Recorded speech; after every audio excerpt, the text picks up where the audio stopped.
One day, my friends and I discovered an old black cauldron in the woods. We dragged it home so we could play a trick on our friend on Halloween night. We filled it up with what we thought was colored yogurt. It was green yogurt, so it was very strange looking. We wanted to give our friend Jake a big scare, because he's always pranking or scaring us. We wanted to take the cauldron to his house, but Jake could not see us sneak in the cauldron. So my other friend Tammy said, "Oh, I know what I'll do. I'll take Jake to lunch, and that will give you guys time to set up for the big scare."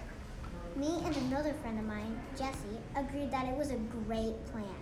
After Tammy and Jake left for their lunch, Jessie and I were quick to get back to Tammy's house for us to pick up the cauldron and get it to Jake's house. And for me to grab the yogurt, only to pour on the cauldron when we got there. Then, after everything was said, I said, "Jesse, do you have a witch costume?" I might at home. Why?" Jessie asked. "Because I said quietly. if you dress like a witch, pretending that you're brewing a potion, and really let Jake have it, Jessie's face beamed with excitement. I can go home really quickly, then see if I can find a costume, then come back here and get ready." "Perfect," I say. I stay at Jake's house while Jessie is sprinting to her house looking for a witch costume. Jake's mom walked in the room. It startled me a bit. "Hey, Alexis,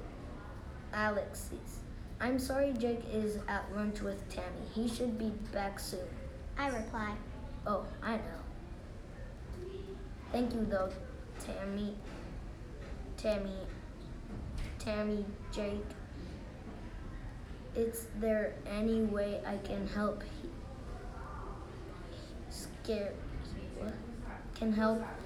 He scared me and it made me stop in my tracks. And then I screamed and ran." She asked politely. I say, "Why not?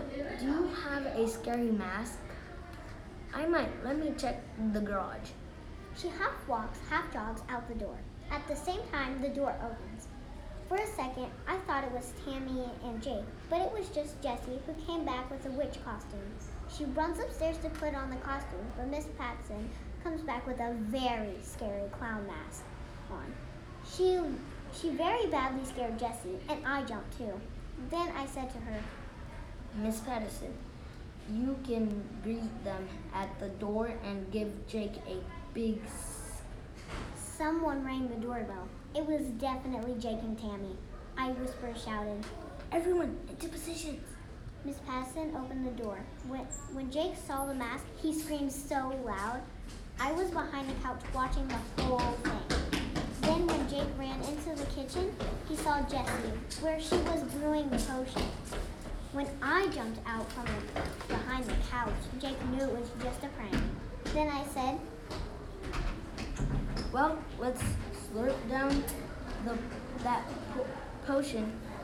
We all had just one bite when we felt them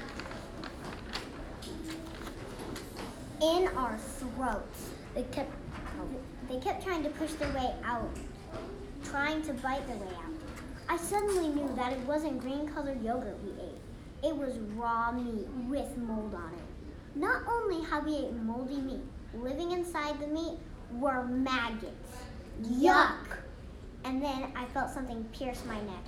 I realized a maggot had bit through my neck, and then I felt the pain, and my own cold, dark red blood dripped down my neck. I saw it happening to everyone else too, and that's when I felt one by one the tiny, gross maggots crawl out of my throat. Then I felt the piercing again and again all around my neck. That's when I thought, We were just trying to play a prank. This is how I'm going to die. I felt what must have a gallon of blood fall down my neck. I thought my last thought. Goodbye, Earth.